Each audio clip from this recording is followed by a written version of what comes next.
আল্লাহ, তোমার কাছে ভিক্ষা চাইছিলাম আল্লাহ। তুমি তুমি নিশ্চয়িত পরিকল্পনাকারী, এর বদলা তুমি নেবে, এর বদলা তুমি নেবে। কোন দিল্লির দালাল এই দেশে, কোন দিল্লির দালাল থাকতে পারবে না, কোন সুশীলতা চলবে না। চকচকে বসে যে দলরা, যে লোকেরা মহাব্বর শব্দ বলে, সুশীলতা বলে আমাদের বাইরে হত্যাযোগ্য করে তুলেছে, তাদের বিরুদ্ধে কালচারাল ভাবে শক্ত হাতে মাঠে থেকে প্রতিরোধ করে তুলুন।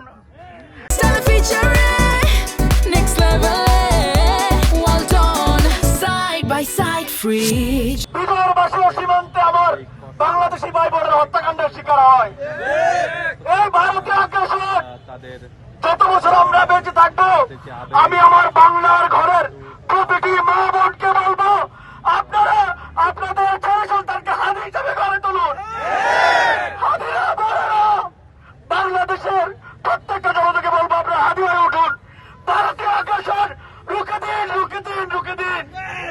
আমরা আজকে এই রাজভাস্কর্যের প্রান্তর থেকে শপথ দেই, যত বছর বাঁচবো আমাদের প্রজন্ম থেকে প্রজন্ম আসবে, আমরা সবাইকে হাদি হিসেবে গড়ে তুলবো ইনশাআল্লাহ। ভারতীয় আগ্রাসন চলতে দিব না, দিব না, দিব না।